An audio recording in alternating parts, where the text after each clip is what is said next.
Hey, so if your Dropbox Selective sync is not working on your PC, yeah, like folders you selected are still downloading, or the changes just don't apply, that can be really annoying.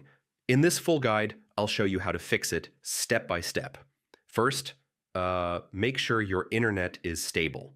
I mean, selective sync changes need a proper connection to update. Next, yeah, click the Dropbox icon in the system tray and open Preferences. Go to the Sync tab and find Selective Sync. Now, uncheck the folders you don't want, then click Update. I mean, sometimes just reapplying the settings fixes the issue. Yeah, restart Dropbox completely, close it from the system tray, and open it again to force the new sync settings.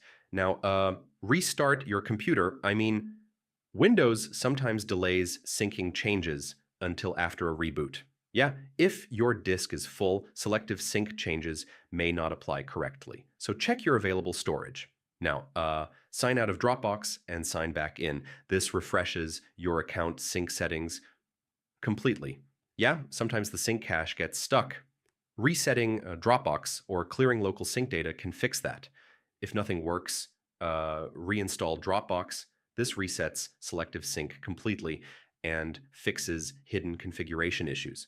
So yeah, that's how you fix Dropbox selective sync not working. Most of the time it's stuck settings, cache issues, or a delayed sync update.